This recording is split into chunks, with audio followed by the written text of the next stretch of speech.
Os Romanov foram a principal dinastia da Rússia antes da Revolução Soviética, uma dinastia que durou mais de 300 anos.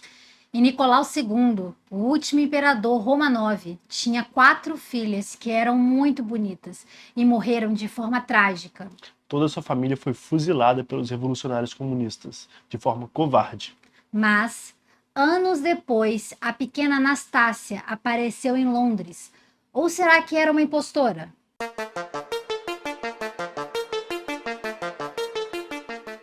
Na época da Revolução, Nicolau Romanov era casado com Alexandra, uma nobre de origem inglesa, e o casal tinha 4 filhas e um filho. O pequeno Alexei, de 13 anos, caçula da família, que iria herdar o Império Russo no seu devido tempo. Infelizmente, ele era apenas uma criança quando aconteceu a Revolução Comunista, e toda a família foi morta pelos revolucionários. Os corpos foram dissolvidos com ácido sulfúrico. Ninguém sobreviveu, segundo relatos dos próprios executores. Mas o caso de hoje é sobre as 4 irmãs Romanov. Todas as 4 eram mais velhas do que Alexei, o que naquela época significou muita apreensão antes do nascimento do filho. O rei precisava de ter um herdeiro homem, né? Mas a sua mulher, gravidez após gravidez, gerava apenas mulheres. As 4 irmãs Romanov eram Olga, de 22 anos, Tatiana, de 20, Maria, de 19 anos e Anastácia, de 17 anos. Era a idade delas quando foram assassinadas pelos revolucionários. Eram todas muito bonitas, loiras de olhos claros, cobiçadas por toda a nobreza europeia da época, não apenas por sua beleza, mas pelo enorme poder da família Romanov. No entanto, morreram todas virgens. Olga e Tatiana chegaram até a ter pretendentes formais, mas os arranjos do casamento foram adiados devido à Primeira Guerra Mundial, né? Em suas breves vidas, ficaram reclusas a maior parte do tempo, mas quando estourou a Primeira Guerra, passaram a ajudar as freiras de um hospital militar próximo. Então ficaram envoltas em uma aura de pureza, de meninas virgens belíssimas que só fizeram um bem em suas vidas. Hoje são cultuadas como santas pela Igreja Ortodoxa Russa e existe uma enorme veneração a elas na Rússia, mais até do que o czar e o herdeiro Alexei. Mas o nosso mistério começa em fevereiro de 1920, quando o corpo de uma jovem mulher inconsciente foi resgatado no canal em Berlim. A mulher, que aparentava ter uns 20 anos, não lembrava quem era, nem o que havia acontecido ou como havia parado ali. Ela foi levada para um hospital local para se recuperar, mas era muito arredia, não queria falar com ninguém. Depois de 2 anos de silêncio, ela disse que começou a se lembrar de algumas coisas e disse ser a grã-duquesa Anastácia Romanov. As 4 filhas de Nicolau Romanov não tinham o título de princesa, porque não tinham direito ao trono, né? Pelas regras da Rússia, pelo menos. Apenas Alexei, que era um príncipe. Elas tinham o título de grã-duquesa, o mais alto de toda a nobreza. E, claro, se comprovada a sua identidade, ela teria direito a herdar a fortuna Romanov. Sim, a família na Rússia havia sido dizimada e todos os seus bens tomados pelos revolucionários. Mas eles tinham imóveis, joias e contas em bancos estrangeiros, principalmente muita coisa na Alemanha e na Inglaterra. Isso logo levantou suspeitas de que ela poderia ser uma impostora. Bom, ela tinha traços parecidos com as imagens da menina Anastasia Romanov. Olhos azuis, cabelos louros e um rosto até parecido. Ainda assim, fazia pouco sentido de como ela poderia ter escapado do fuzilamento na Rússia ou como ela teria parado em Berlim até. Entre os familiares sobreviventes, houve uma profunda divisão. A avó de Anastácia Romanov disse que não era ela, não a reconhecia como neta.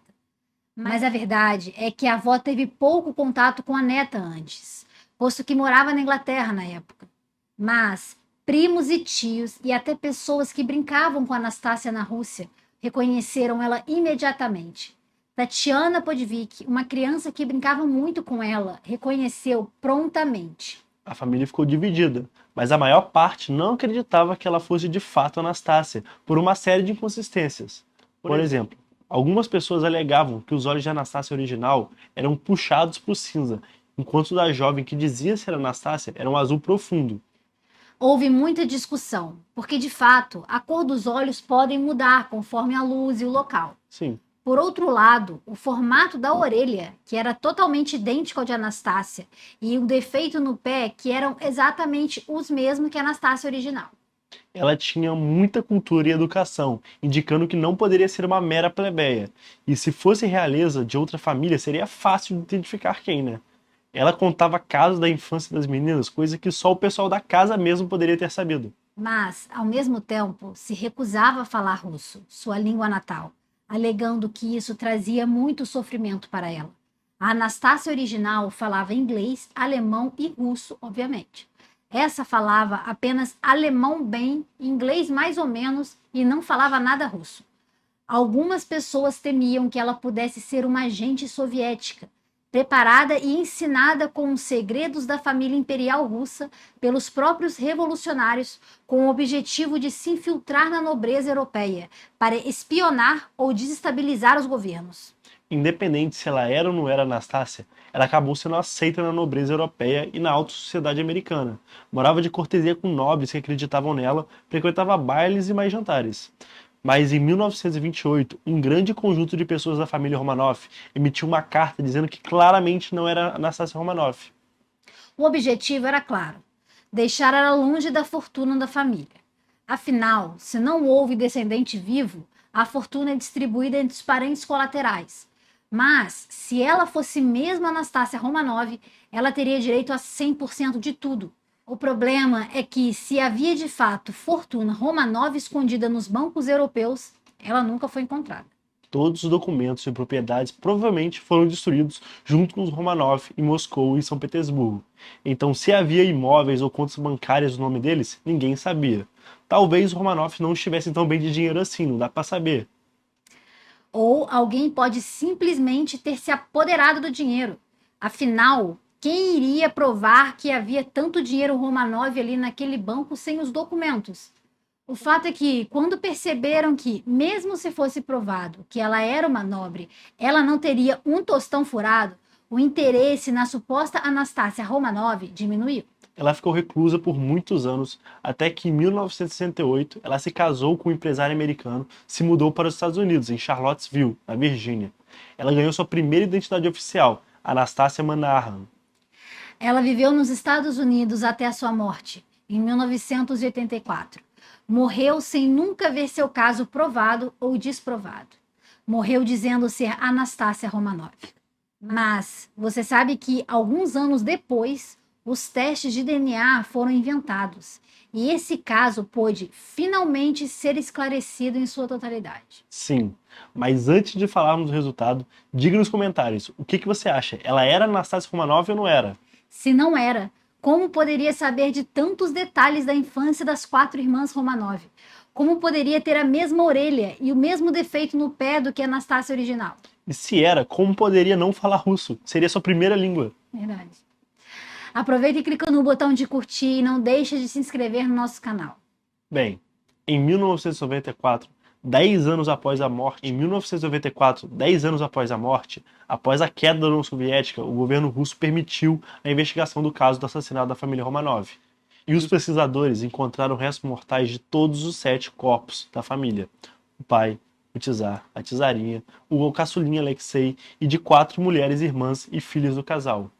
Embora não tivessem DNA original para combinar, é fácil identificar relações familiares pelo DNA. Saber quem é pai de quem é filho de quem. Então puderam confirmar que todos morreram mesmo. Além disso, embora Anastácia Manahan tivesse sido cremada, conseguiram alguns fios do cabelo dela. E o DNA, então, não bateu com a família Romanov. E mais do que isso, conseguiram, pelo DNA dela, ligá-la a parentes colaterais de Franziska Szankowska, uma operária polonesa que desapareceu em Berlim, mais ou menos na mesma época que a suposta Anastácia foi encontrada. Mas então é isso, não se sabe se foi de propósito ou se era um golpe ou se ela teve um transtorno mental no acidente que caiu no canal e achava que era mesmo a Anastácia. Eu acho que isso faz mais sentido. Mas enfim, esse caso está fechado. Ela não era Anastácia. Ainda assim, muito triste a história das 4 irmãs mortas ainda tão jovens. Mas e aí, gostou da história?